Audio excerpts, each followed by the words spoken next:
کاظم خان شیدا.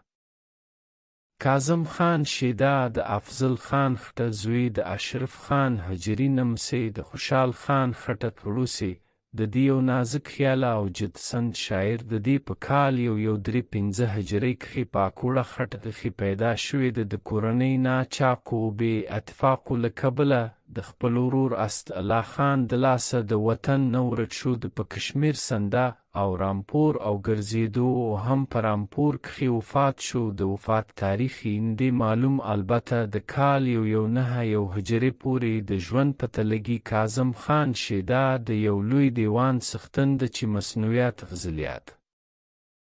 قصیدې مخمس مستس قطعات او رباعیات هر څه پکښې شته د شعر شاعري ده نزاکت ژوروالی صنایع بدایي لفظي او معنوي محاسن او نورو شعري لوازماتو په لحاظ اوچته او معیاري شاعري د ښاغلي عبد الحی حبیبي په پښتانه شعرا کښې لیکي چې که چیرې حمید بابا د ده نه مخکښې نه وي تېر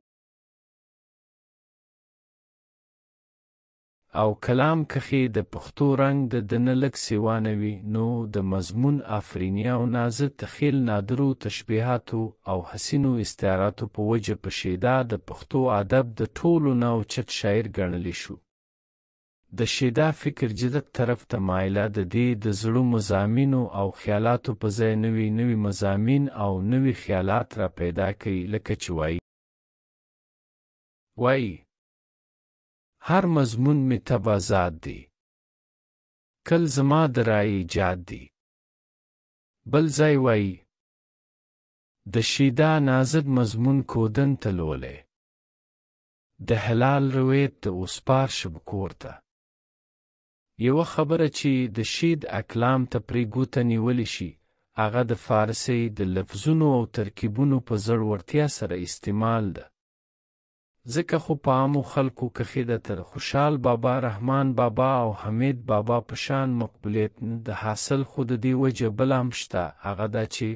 د خپل ژوند زیات وخت بهر په داسې ماحول کښې تیر شوی ده چې هلته څوک د پښتو ادب او شاعرۍ نه خبر قدرې هم نه و ځکه په عام اولس کښې شیدا مشهور نه ده بیا هم د خپلې لوړې شاعرۍ په وجه نه یوازې د پښتو شاعرانو کښې بلکې دنیا شاعرانو کښې لوړ مقام لري او پښتو ادب پرې ویاړ کوي. اوس به یو غزل او ګورو په سپین مخې تورې زلفې تار په تار کړې د عالم خوی ورانې وار په وار کړې څو دې روغ ندي پرې ایښي په دامل تېښې د غمزې توره په لاس په چا ګزار کې چې افتاب دی د جمال شو بې حسابه بیا به ګرم په عالم د عشق بازار کې مسخره دی ولایت کو په خوبیو غلامان به ټول خوبانو هندوبار کړي هیڅ به کم زما جنون نشي حتمیه خپل ګلداغ به راته این نو بهار کړي خپل ناکام به دیوانه شدا در بیایي که دامن په داڼو ډله حصار کړي غړي شدا تنقید هم کوي او د معاشري اصلاح هم په دې لړ کښې هغه په ډېرو ښکلو مثالونو سره ډېر خواره نصیحتونه کوي لکه چې وایي ډېر به ستا په سبق خوب و راحت وکړه که د مهد په شان ورځ د ځان آرام کړې